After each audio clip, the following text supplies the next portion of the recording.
लोकवृत्त मराठी, लोकशाहीचा खरा आवाज.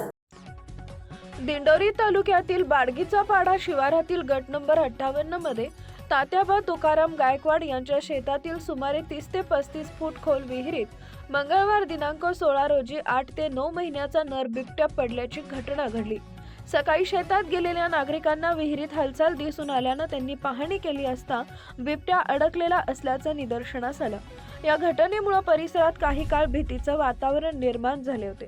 घटनेची माहिती मिळताच ननाशी वन परिक्षेत्र अधिकारी, कर्मचारी व वन विभागाचे बचाव पथक तत्काळ घटनास्थळी दाखल झाले. नागरिकांच्या सुरक्षिततेच्या दृष्टीने विहिरीच्या परिसरात गर्दी होऊ नये म्हणून बंदोबस्त ठेवण्यात आला. बिबट्या जखमी होऊ नये तसेच नागरिकांना कोणताही धोका निर्माण होऊ नये यासाठी रेस्क्यू ऑपरेशन अत्यंत काळजीपूर्वक राबवण्यात आले. यावेळी वन विभागानं पिंजरा, दोरखंड, शिडी तसेच आवश्यक सुरक्षा साहित्यांच्या साह्यानं बिबट्याला बाहेर काढण्याचे प्रयत्न सुरू केले.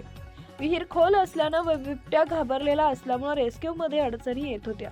मात्र वन विभागाच्या कर्मचाऱ्यांनी संयम राखत सुमारे 3 ते 4 तासांच्या प्रयत्नानंतर बिबट्याला सुरक्षितरित्या विहिरीतून बाहेर काढण्यात यश मिळवले. बिबट्याला बाहेर काढल्यानंतर तत्काळ पशुवैद्यकीय तपासणी करण्यात आली.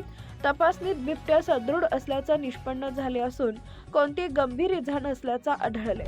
प्राथमिक उपचारानंतर वन विभागाच्या मार्गदर्शनाखाली बिबट्याला ननाशी वन परिक्षेत्र कार्यालयात आणण्यात आले.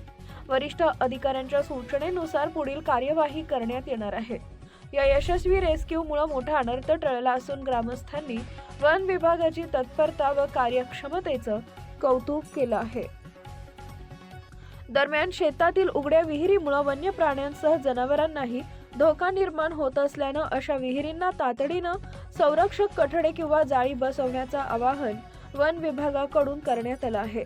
या बिबट्याला बाहेर काढण्यासाठी वन परिक्षेत्राच्या ननाशीच्या वन परिक्षेत्र अधिकारी S.S. मुसळे व वन परिमंडळ अधिकारी J. अमलूक, वनरक्षक लक्ष्मण गायकवाड, जगदीश चौधरी, मनोज गावंडे, गणेश अहिरे, कृष्णा गांगोडे, R.P. गायकवाड, प्रमिला गावित यांच्यासह कर्मचाऱ्यांनी विशेष परिश्रम घेतले.